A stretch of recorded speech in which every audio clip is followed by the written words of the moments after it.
We're in the middle of one of the most important months of the year. It's called Elul. It's the month before Rosh Hashanah Yom Kippur. And it's important because Rosh Hashanah Yom Kippur are really important. Like the holidays are really important, right? We don't just have a New Year's party, right? This is Judgment Day.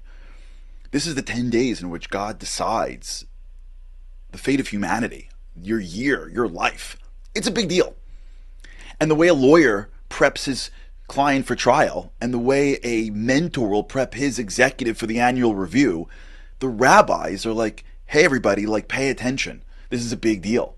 So they throw us things this month.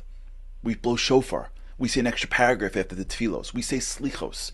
We do things to get us going because you can't roll into the judge. Like, you don't just roll into court being like, hey, did I have something this morning? Like, oh, right, my trial. It doesn't work like that, right? You got to be prepared so that when you walk in, you can achieve your success. This is the month where we do that. But in doing so, the rabbis give us a very specific acronym that almost stands for this month. You've heard this before, maybe. The acronym is Ani L'Dodi V'Dodi Le. I am for my beloved, and my beloved is for me. It's a love statement between us and God. And the question is, does that seem appropriate? Like, can you imagine a lawyer being like to the client, listen, think of it like this. As you prepare for trial, you are for the beloved judge as the beloved judge is for you. Like, it doesn't really fly. Why is that the message? Why isn't the message, you're going on trial? Why isn't the message, he's giving out a year's worth of supplies. It's the annual review. Like, take this seriously. Why isn't it more fear or awe?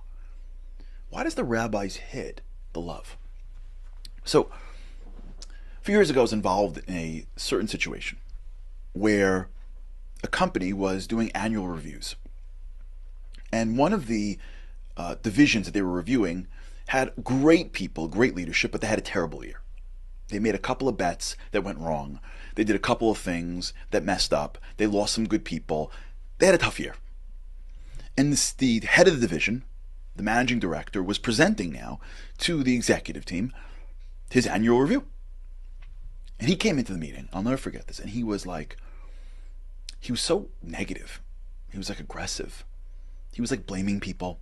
He was like blaming them. Had you told me, had I known, you stopped me, this person left, this person's terrible.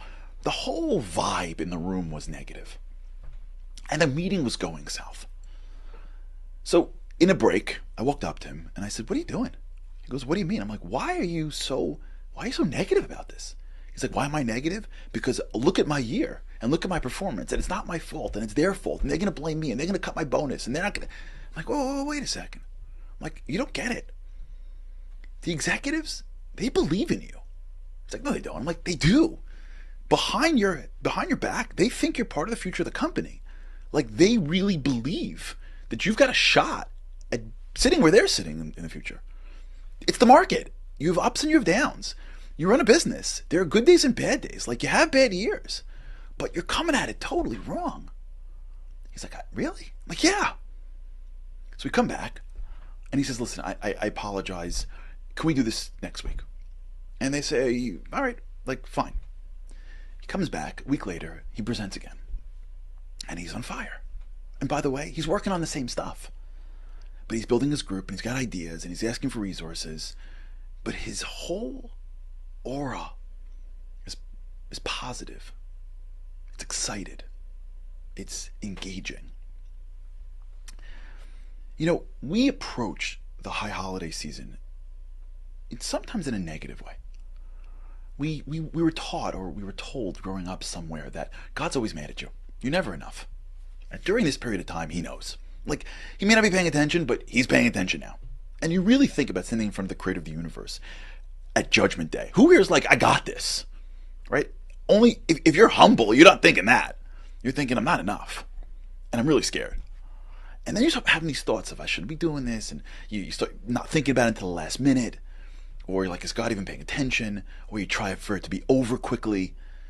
All these things to get out of this period of time, because this period of time makes you feel like you're not enough. And we don't even realize it, whether it's passive or whether it's active, we bring negativity.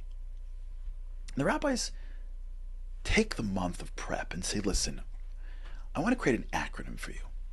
I want to create a model for you. Here's the model. I'm going to pull it out of a love song called Shira Shirim. It's called Ani L'Dodi V'Dodi Li. You are for Hashem, your beloved, and your beloved is for you. God believes in you. When you step towards God, He's going to step right back to you. This is a love relationship.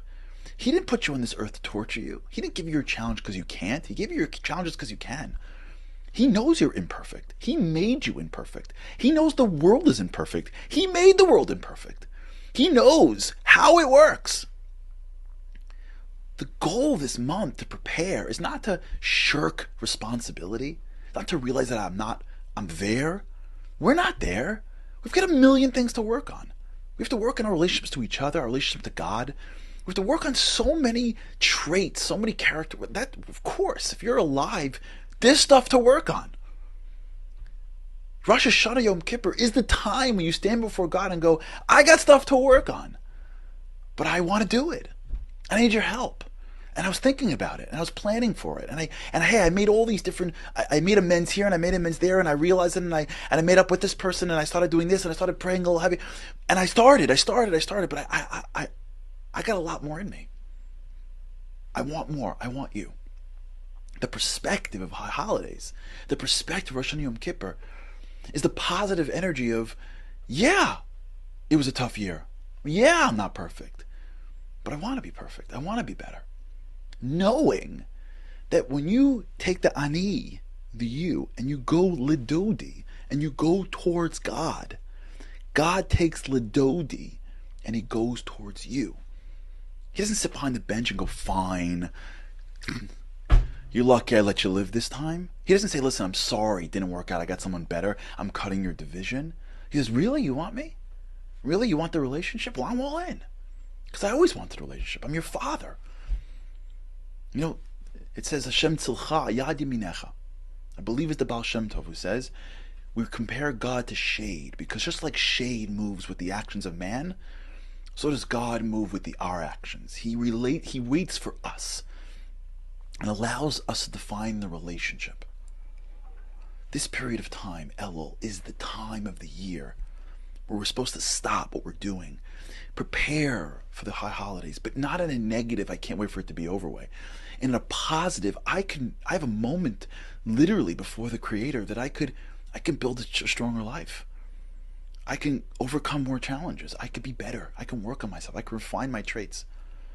When we think about it now, we prepare for it now, and we try to start doing things to get us in the zone, to start fixing some problems, starting new things. When we get there, we've been thinking about it. We stand before God on Rosh Hashanah and we say, I got a lot to do, and I'm sorry for a whole bunch of stuff, but I want in, and I want you, and I want this. And the rabbis say, Ani L'Dodi, you do that, you will see just how much God is there for you.